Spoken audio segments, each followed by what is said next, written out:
नमस्कार, स्वागत है आपका। आप देख रहे हैं कहानी कुर्सी की। आपके साथ मैं हूं प्राची पाराशर। कहानी कुर्सी की में आज हम बात करेंगे 2024 चुनावों को लेकर चल रहे राजनीतिक दलों के बीच सियासी उठापटक की।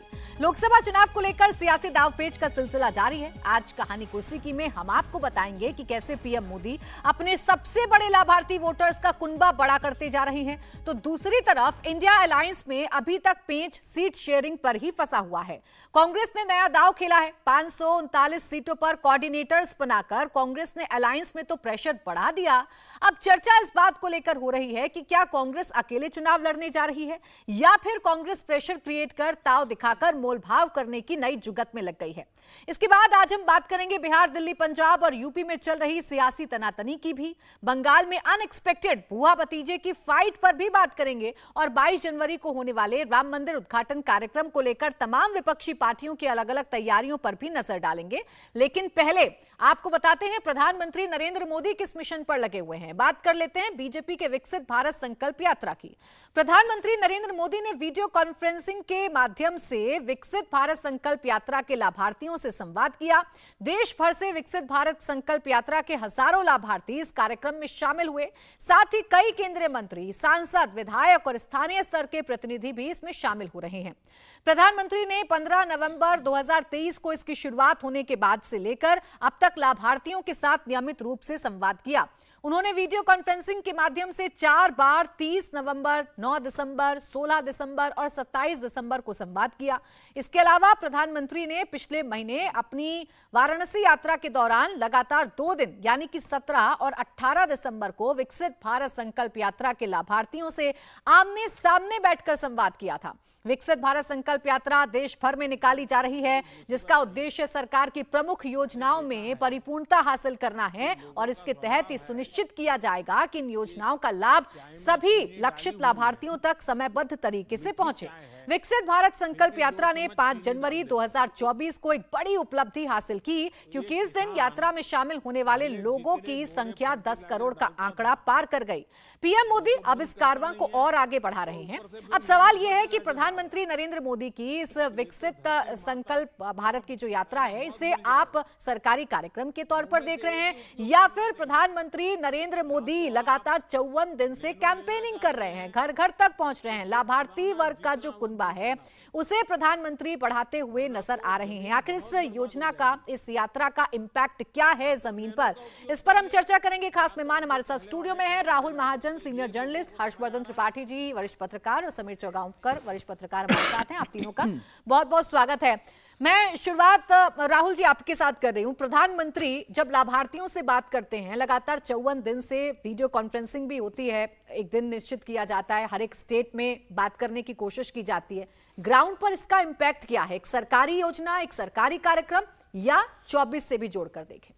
देखिए, इसकी 2 तरह से इसे देखा जाना चाहिए। पहली बात यह कि प्रधानमंत्री जो भी स्कीम सरकार की होती है, जो शुरू करते हैं, उसमें डीपली इन्वॉल्व होते हैं। क्योंकि मैंने सरकार के साथ काम किया है, तो मुझे ये पता है कि किस तरह से कोई भी स्कीम शुरू होने से पहले बाकायदा उसकी प्रेजेंटेशंस ली जाती हैं, और प्रेजेंटेशंस एक बार नहीं कई बार ली जाती हैं, और उसके बाद उसका फॉलोअप होता है। तो मैं इसे, ये जो पूरी यात्रा है, इसे फॉलोअप की तरह भी देखता हूँ। मैं ये देख रहा हूँ कि प्रधानमंत्री ये जांचने की भी कोशिश कर रहे हैं पर्सनली कि आखिर ऐसे लोग कहाँ कहाँ हैं जहाँ पे जिनको फ़ायदा पहुँचा है, और पहुँचा भी है कि नहीं पहुँचा है। तो सीधा संवाद वो एक तो इस्टेब्लिश कर रहे हैं। दूसरा ये भी देखने को मिला कि प्रधानमंत्री नरेंद्र मोदी हमेशा से ही इलेक्शन मोड में हमेशा रहे हैं। जैसे पार्टी रही है उसको लीड करते हुए वो खुद भी रहते हैं इलेक्शन मोड में। चाहे वो क्रिश्चियंस के साथ जो उनकी मुलाकात थी क्रिश्चियन कम्युनिटी के साथ उस क्रिसमस के वक्त, या फिर अभी भी ये जो लाभार्थियों की योजना है, या फिर जब वो अयोध्या भी जाते हैं तो वहाँ पे भी एक जो जिनको लाभ मिला उनसे मिलते हैं।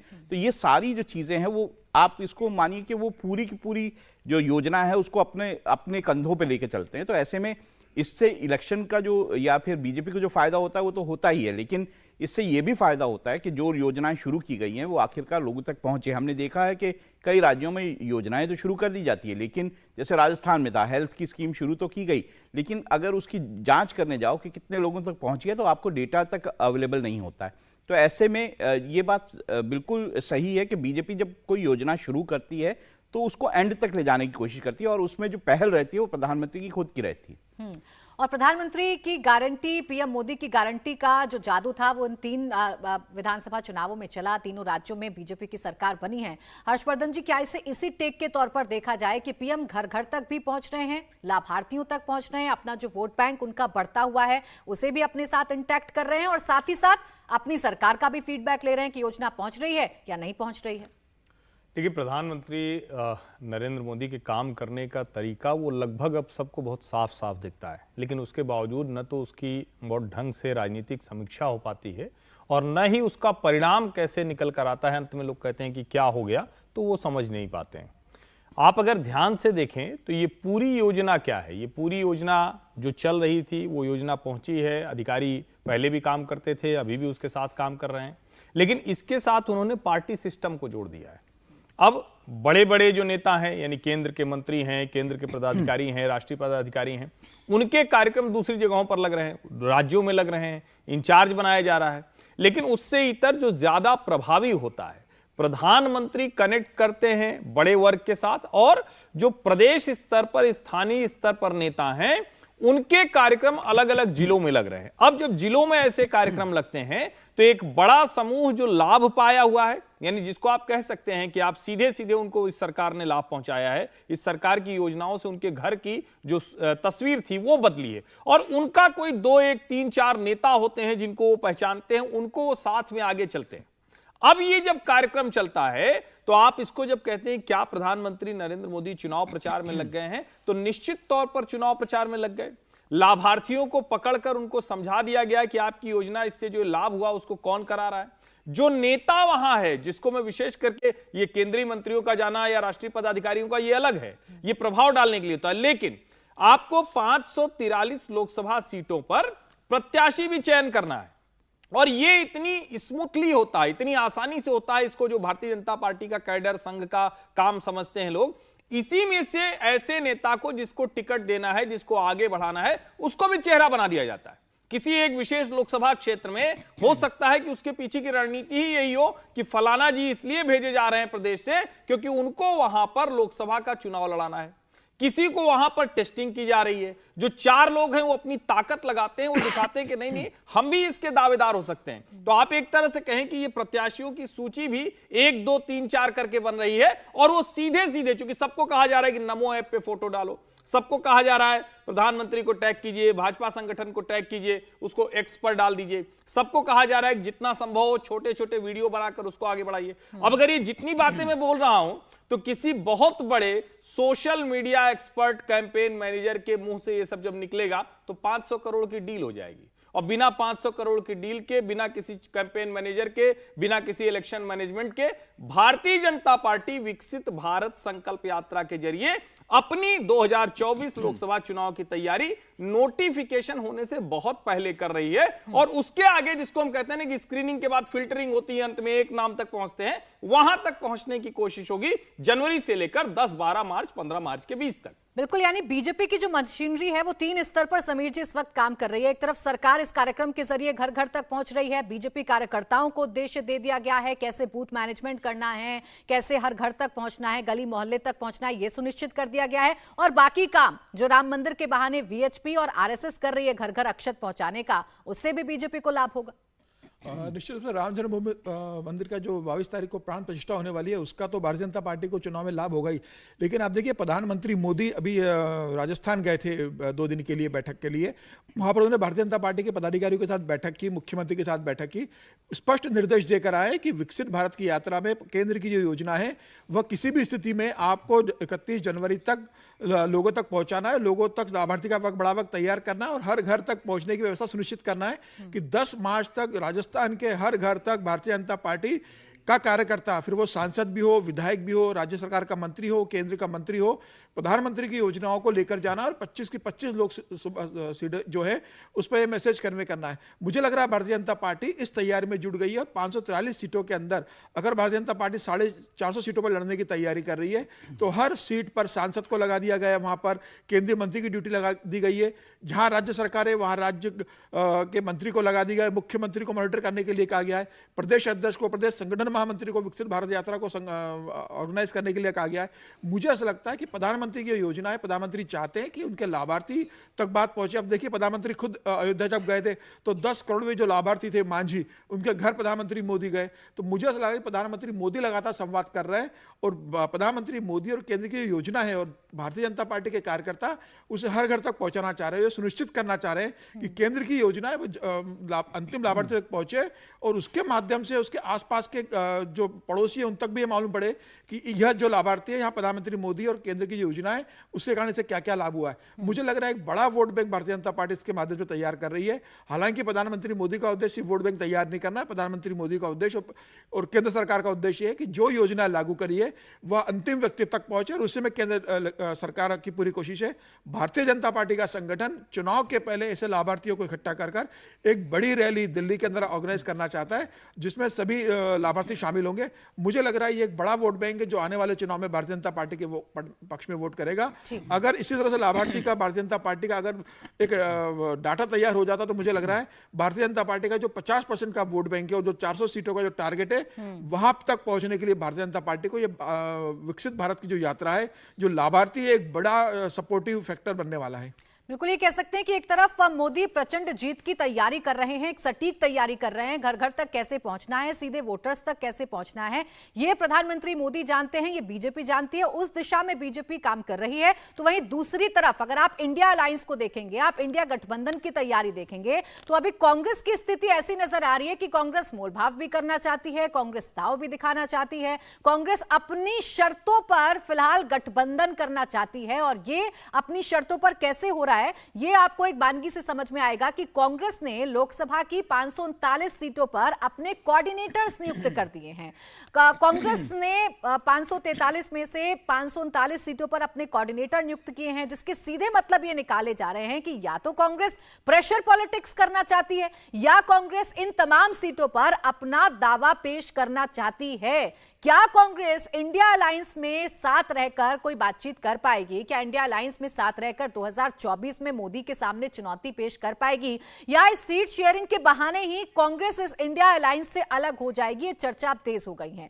अब जिन इलाकों में ये कोऑर्डिनेटर्स जो हैं वो तय किए गए हैं, वहां की रिपोर्ट हाईकमान को भेजी जाएगी। खास बात यह है कि जिन जिन राज्यों में इंडिया गठबंधन के सहयोगी दल मजबूत हैं, वहां भी सभी सीटों पर कोऑर्डिनेटर बनाए गए हैं। जैसे बिहार की सभी 40 सीट, यूपी की सभी 80 सीट, पंजाब की सभी 13, बंगाल की 42 और दिल्ली की सभी 7 सीटें शामिल हैं।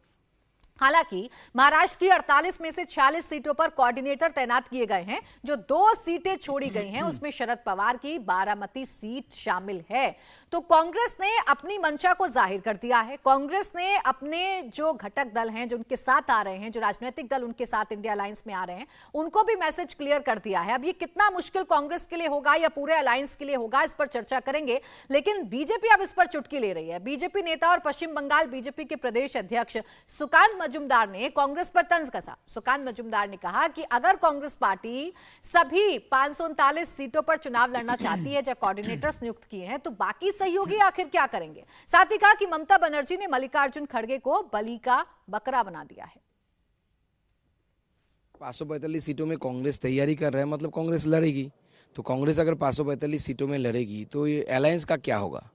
अलायंस क्या तंबाकू लेने गया जाएगा? तो ऐसे तो नहीं चल सकता। और मुझे लगता है वो भी सीनियर लीडर है, तैयारी अपने सीट से पहले करे, क्योंकि पिछली बार वो हार गए थे हमारे कैंडिडेट के साथ अगेंस्ट में। देखिए, इंडिया अलायंस मैंने पहले भी बोला था, इट्स अननेचुरल अलायंस है, ये टिक नहीं सकता किसी के साथ। किसी की आइडियोलॉजी की कोई मैचिंग नहीं है। सिर्फ इतना ही नहीं, ऐसे ऐसे पार्टियां इसमें जुड़े हुए हैं जिनके जुड़ने से ज़ीरो ही होता है। आरजेडी के साथ ममता बनर्जी जुड़ने से 0 ही होगा, इसका क्या इफेक्ट आएगा? या शिवसेना के साथ अगर ममता बनर्जी जुड़ती है तो शिवसेना को कितनी वोटों की फायदा होगी? महाराष्ट्र में 0 की फायदा होगी।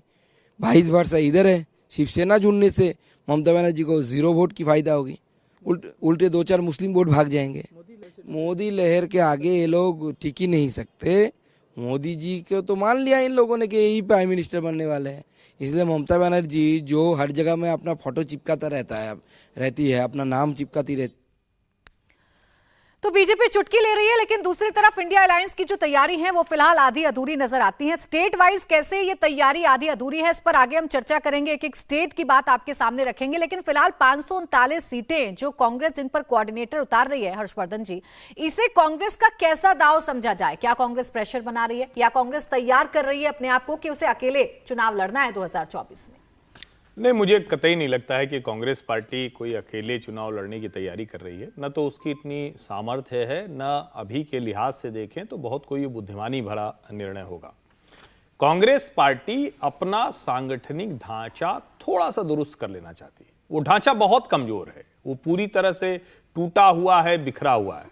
अब ये जो भारत जोड़ो न्याय यात्रा है, जो एक तरह से जोड़ो से जोड़ो न्याय हो गई, उसको लेकर देश भर में यात्रा जाएगी तो कैसे लोग मिलेंगे, कहां लोग पहुंचेंगे, और कहीं अगर जिन जिन राज्यों में जा रही है वहां सहयोगी बहुत मजबूत हैं, अगर उनके पास लोग ही नहीं रहे तो यात्रा का संकट हो जाएगा।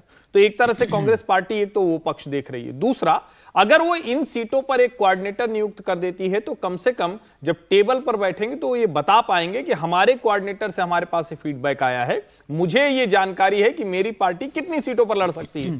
कांग्रेस कहेगी कि देखिए, भले आपके राज्य में आप मजबूत हैं, हम वहां पर थोड़ा माइनर पार्टनर के तौर पर हुए हैं, लेकिन हमारा यह फीडबैक है कि इन 4 सीटों पर, इन 10 सीटों पर, इन 5 सीटों पर हमारी दावेदारी मजबूत है। और रणनीतिक तौर पर देखें तो ये बहुत अच्छा है। लेकिन इसका दूसरा, जिसको हम कहें कि इसका हर एक्शन का रिएक्शन होता है, तो रिएक्शन क्या हो रहा है? रिएक्शन ये है कि जो क्षेत्रीय दल हैं वो बड़े स्पष्ट हो रहे हैं कि भाई हमको कांग्रेस पार्टी को इतनी सीटें तय करके दे देनी है, वरना ये अपना पांव पसारने की कोशिश में है, जिसको कहते हैं ना कि भाई उंगली पकड़ाई और पहुंचा पकड़ लिया, तो वो स्थिति ना होने पाए। तो एक तरह से ये विपक्षी दलों के बीच का द्वंद्व है, हर कोई अपनी वाली सीट बढ़ा लेने की कोशिश कर रहा है और उसके लिए अलग अलग तरह की तैयारियां कर रहा है। और इसका अगर आप देखें तो कांग्रेस ने कोई कोऑर्डिनेटर नियुक्त किए तो पहला तो किया नहीं है।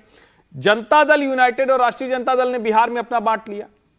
पंजाब में आम आदमी पार्टी कहती है कि हमारे अलावा कोई है नहीं। अखिलेश जी कहते हैं कि हम आपको 10 सीट दे देंगे या 12 सीट दे देंगे। ममता बनर्जी यही कहती हैं। तो जब कांग्रेस के ऊपर इतना दबाव है और अगर वो सब छोड़ती ही चली जाएगी तो वो लड़ेगी कहां? इसीलिए कांग्रेस पार्टी अपना होमवर्क कर रही है और राजनीतिक तौर पर यह कतई गलत नहीं है। अभी तो फिर ये कहा जा सकता है ना राहुल जी कि इस इंडिया अलायंस में जितने भी दल शामिल हैं वो अपना अपना ताव दिखा रहे हैं, अपनी अपनी मजबूती दिखा रहे हैं और ये बताने की कोशिश कर रहे हैं कि आप इस राज्य में आएंगे तो देखिए हम यहाँ पर मजबूत हैं, जबकि कांग्रेस ये कह रही है नहीं हम तो इतने सीटों पर चुनाव लड़ना चाह रहे हैं। तो बात बनेगी कैसे?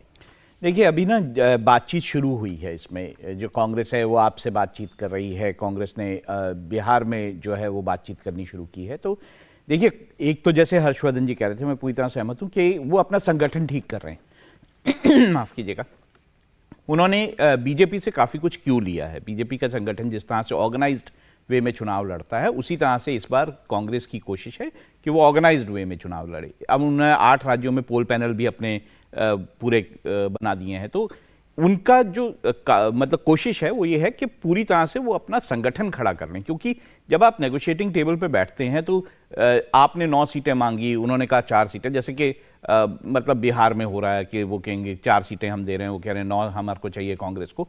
तो आखिर जब सीटों के बारे में बात होगी कि ये सीट हमें क्यों चाहिए, जैसे हर्षवर्धन कह रहे थे कि वो बता पाएंगे कि आखिर इस कारण से हमें ये सीट चाहिए, यहाँ का ये समीकरण है, हमारे फीडबैक ये है। तो इस तरह से नेगोशिएशन होता है। और जब आप कई बार ये होता है कि आप जो सीट चाह रहे होते हैं उसके बदले दूसरी सीट जो है वो लाई ऑफर कर रहा होता है, तो उस सीट के बारे में भी आपको समीकरण का पता होना चाहिए। दूसरा, कांग्रेस जो है वो ये भी देख रही है। देखिए, उनका जो अनुमान है, जो अभी तक पता चला है, उनका अनुमान है कि वो 255 सीटें ऐसी हैं जिस पर वो जोरदार तरीके से चुनाव लड़ना चाहते हैं। उसके अलावा अलाइस से उनको जो जो सीटें मिल जाएं वो ठीक है, लेकिन 255 सीटें, पहली बार कांग्रेस ऐसी है। देखिए, लगभग 400 कुछ सीटों पे पिछला चुनाव कांग्रेस ने लड़ा था। वो जो है, हाँ, 255 सीटें पे अगर वो सोच रही है चुनाव लड़ने का तो वो काफी पीछे आई है। और ये कारण होगा, देखिए, एक बड़ा कारण होगा कि गठबंधन में जो ये सीटों का बंटवारा हो पाएगा, उसका एक बड़ा कारण होगा कि कांग्रेस ने इस तरह का स्टेप अगर उन्होंने बीच में सोचा है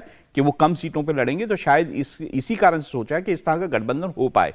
अब उत्तर प्रदेश में जिस तरह की प्रॉब्लम्स हैं कि समाजवादी पार्टी बीएसपी को नहीं चाहती, कांग्रेस बीएसपी को चाहती है, ये सारी जो बड़ी समस्याएं हैं, ये इश्यूज सामने आएंगे। जैसे अब तृणमूल की बात करें, पश्चिम बंगाल की बात करें, तो वहां 2 ही सीटें तृणमूल देना चाहती है कांग्रेस को। तो वो ये बता रही है कांग्रेस को कि भाई आपने जो पिछली बार चुनाव लड़ा था उसमें आपको कोई फायदा नहीं हुआ, आप देख लीजिए आपकी कितनी सीटें आई हैं। तो कांग्रेस को भी ये पता है कि उसकी धरातल की ताकत क्या है और घटक दलों को भी पता है उनकी ताकत क्या है। तो बीच में जाके कहीं ना कहीं ये समझौता आपको कुछ समय बाद, मुझे लगता है कि आप ये मान के चलिए 14 तारीख के बाद ये कुछ आपको शेप लेता हुआ दिखाई देगा।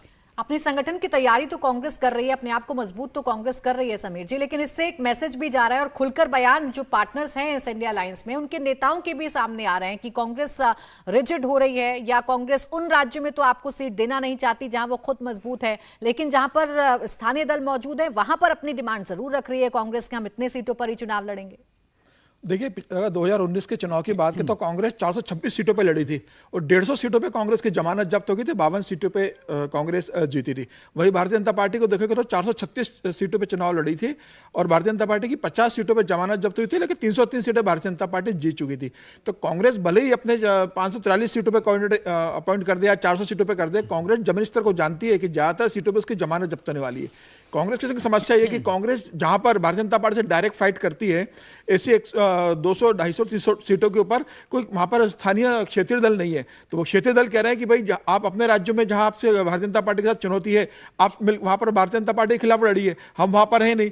जहां पर हम भारतीय जनता पार्टी को रोकते हैं वहां पर आप आके ज्यादा सीटों की डिमांड मत कीजिए, क्योंकि वहां पर आपका अस्तित्व नहीं है। जहां आपका और भारतीय जनता पार्टी का आपस में लड़ाई है वहां फोकस कीजिए।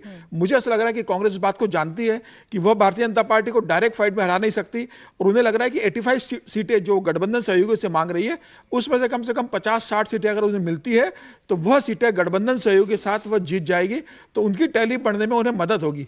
कांग्रेस चाहती है कि इस बार किसी भी तरीके से उनका सीटों की संख्या 100 के करीब पहुंचे, जो 2 चुनाव से 52 और 42 सीटों पर टिका हुआ था। तो मुझे ऐसा लग रहा है कि यह बड़ी समस्या गठबंधन के अंदर हो रही है। विपक्ष के लोग कांग्रेस को इतना स्पेस देने को तैयार नहीं जितना कांग्रेस मांग रही है। कांग्रेस अगर दिल्ली में 7 में से 5 सीटें मांग रही तो आम आदमी पार्टी देगी नहीं, पंजाब में नहीं देगी, बिहार में नीतीश लालू तैयार नहीं, जो कह रहे हैं कि 16-16 सीटें हम बांट लेंगे, बाकी कांग्रेस और लेफ्ट बांट ले। बंगाल में भी यही स्थिति है, महाराष्ट्र में भी यही स्थिति का सामना करना पड़ रहा है।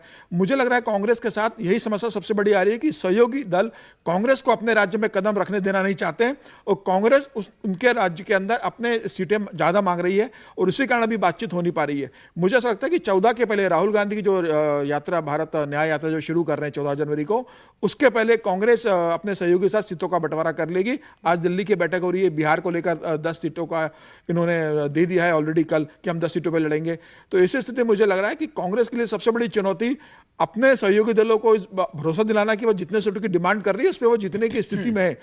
कांग्रेस अपनी वास्तविकता से ज्यादा सीटें भी मांग रही है और दूसरी ओर विपक्ष ये मान के चल रहा है कि कांग्रेस अपनी हैसियत से ज्यादा सीटों भी डिमांड कर रही है और हम कांग्रेस को इतनी सीटें देने की स्थिति में नहीं है। तो ऐसे में गठबंधन कैसे होगा? मुझे लग रहा है कांग्रेस को भी 2 कदम पीछे हटना पड़ेगा और उसके साथ जो सहयोगी दल है उन्हें भी कांग्रेस को अपने राज्य में थोड़ा स्पेस देना होगा, तभी यह गठबंधन हो पाएगा। और कांग्रेस सबसे बड़ा दल है इसके अंदर, भले किस राज्य में उसकी प्रेजेंस नहीं हो, फिर भी पूरे देश के अंदर कांग्रेस है। 2%, 3% वोट लेके जाती है। बंगाल की बात करेंगे तो 2.5% वोट बैंक रहा है, 40 लाख वोट मिले हैं। तो ऐसी स्थिति में विपक्ष भी जानता है कि कांग्रेस को पूरी तरीके से खारिज नहीं किया जा सकता। कांग्रेस के सहयोग से ही इंडिया गठबंधन सर्वाइव कर पाएगा। कांग्रेस से बातचीत भी चल रही है, इसलिए हर स्टेट से अलग अलग बयान जरूर सामने आ रहे हैं, लेकिन एक राउंड टेबल पर बैठकर कम से कम एक फॉर्मूला निकालने की कोशिश तो की जा रही है।